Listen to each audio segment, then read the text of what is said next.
episode 123, Jiwa yang telah menjadi satu.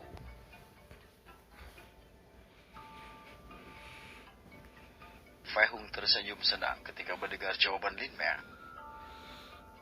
Tetap saja, aku harus memberi peringatan kepada para bajingan itu, agar mereka tidak berani memiliki ide lagi tentang wanitaku. Namun, Fei Hung masih merasa sedikit kesal. Lin Meng sekarang adalah wanitanya. Jelas dia akan marah jika ada yang mencoba mengganggu dan merebut wanitanya, serta mengikutinya kemana-mana. Dia harus memberitahu mereka apa sebenarnya neraka itu ketika mereka menargetkan wanitanya. Lin Meng merasakan debaran manis di hatinya ketika dia melihat Fei Hung cemburu. Meskipun dia adalah seorang wanita dengan kepribadian dingin dan temperamen yang tegas, dia masih merasakan manis di hatinya ketika dia mengamati kecemburuan pria yang sudah dia anggap suaminya. Fei Hung sedang memikirkan cara-cara mengerikan untuk membuat mereka menderita karena ingin mencuri wanitanya. Sayang, apakah kau yang menyebabkan pembunuhan di wilayah klan Yu? Lin Meng bertanya setelah waktu yang lama. Dengan status Lin Meng saat ini, semua berita akan selalu sampai padanya tanpa melewatkan apapun. Dia tahu tentang pembunuhan klan Yu yang berada di bawah yuridikasi klan Luo. Jadi dia menyimpulkan bahwa kemungkinan besar Fei Hung yang melakukan itu. Tidak seorang pun kecuali Fei Hung yang bisa membantai satu keluarga dengan cepat tanpa meninggalkan jejak atau petunjuk. Aku yang bertanggung jawab akan hal itu. Fei Hung menjawab dengan jujur, dia tidak akan menyembunyikan apapun dari wanitanya. Fei Hung memberitahu Lin Meng apa yang terjadi saat itu, dan bahwa dia sekarang memiliki seorang murid perempuan kecil bersamanya. Bahkan, memberitahunya tentang tubuh khusus yang juga dimilikinya. Karena gadis kecil itulah, dia menjadi marah dan membuat sebagian besar anggota klan Yu mati tanpa badan yang utuh. Fei Hung tahu sedikit tentang klan Yu, karena dia juga telah melihat semua ingatan Lin Meng saat pertama kali mereka melakukan kultivasi ganda. Jadi dia tahu bahwa klan itu adalah berada di bawah perintah klan Luo. Oleh karena itu, dia membunuh mereka semua dalam waktu kurang dari 10 nafas, membunuh mereka dengan cara yang mengerikan. Sementara pada akhirnya, dia melemparkan bola api yang pertama-tama akan mulai membakar jiwa mereka, sehingga mereka tidak akan pernah bisa bereinkarnasi lagi, dan kemudian memakan tubuh mereka, sehingga tidak ada yang tersisa, bahkan abu mereka sendiri akan hilang. Fei Hung marah atas apa yang telah mereka lakukan pada Huan Yin. Jadi dia hanya membakar jiwa dan tubuh mereka terlepas dari siapa mereka, pria atau wanita. Dia dingin dan kejam di hadapan musuh-musuhnya, tetapi hangat dan penuh kasih di hadapan orang-orang yang dicintainya dan keluarganya.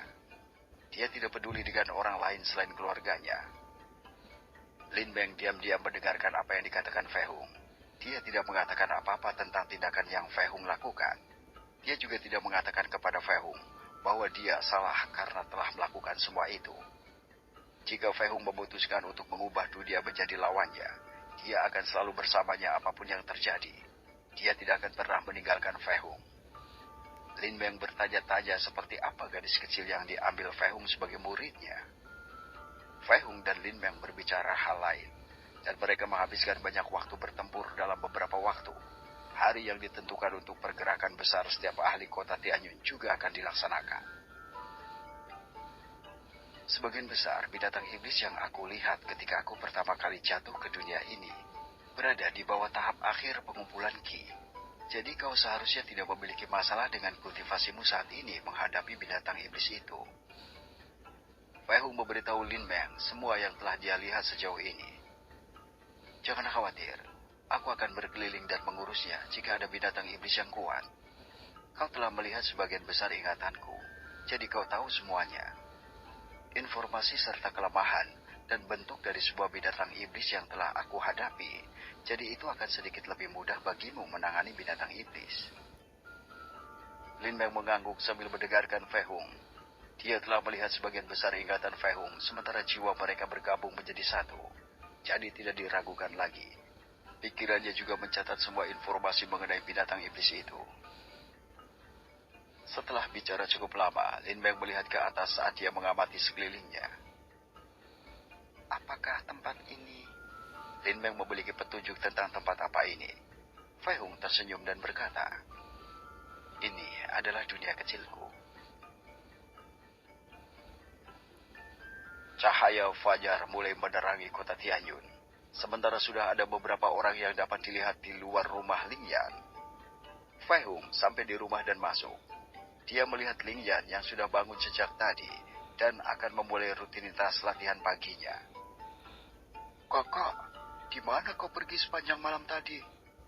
Ling Yan bertanya ketika dia melihat Fai Hung memasuki rumah. Dia terkejut ketika melihat Fai Hung pulang di pagi hari seperti ini. "Aku sedang melakukan beberapa hal." Fai Hung tersenyum dan tidak menjelaskan lebih lanjut. Ling Yan memutar matanya ke arah saudara angkat misterius ini yang tidak ingin menjelaskan apapun yang dia lakukan. "Kakak, aku tidak tahu apa yang kau katakan pada saudara perempuanku, tetapi dia memberitahuku tadi malam setelah kau pergi, bahwa dia ingin ikut untuk menghadapi binatang iblis. Padahal sebelumnya, dia lebih suka tinggal di rumah, atau dengan saudara perempuan Xintian." Lin Yan mengubah topik pembicaraan. Fai Hung terkejut ketika dia mendengar ini. "Apakah kau yakin tentang itu?" Fai Hung bertanya pada Ling Yan. "Iya, sejujurnya, aku lebih suka adikku tidak berkelahi dan menjalani kehidupan yang tenang dan bahagia. Tapi sekarang, dengan kau dalam hidupnya, dia harus belajar membela diri juga. Ketika kau mendapatkan lebih banyak wanita, kau harus menjaganya juga," ucap Ling Yan saat menatap Fai Hung. Adik perempuannya adalah satu-satunya keluarganya, jadi dia tidak ingin sesuatu terjadi padanya. "Aku masih ingin dia menjalani kehidupan yang damai, tetapi pasang surut kehidupan terjadi tanpa batas dan terus berputar. Jadi dia harus memiliki pikiran yang teguh. Dengan hati yang teguh, ketika menghadapi masalah, dia benar-benar perlu belajar bagaimana menghadapi binatang iblis dan bahaya besar di masa depan." Fai Hung berkata dengan tulus dalam kata-katanya kepada Ling Yan. Jika Ling Xi tidak memiliki pemikiran yang hebat, dia akan merasa sangat sulit untuk berkultivasi. Ling Yan terkejut dengan apa yang dikatakan Fai Hung, tetapi merenungkan apa yang dia katakan. Fai Hung benar. Adiknya bisa menghadapi bahaya besar dan jika dia tidak memiliki kemampuan untuk membela diri, dia bisa mati. Sekarang, dengan penambahan beberapa kelompok yang sudah diatur oleh tuan kota, keselamatan saudara perempuannya akan terjamin, karena akan ada beberapa ahli tingkat tinggi, dan mereka dapat melindungi kelompok tersebut. Juga, Ling Xi tidak pernah melepas gelang yang diberikan Fai Hung padanya. Jadi, Fai Hung juga yakin tentang keselamatan Ling Xi.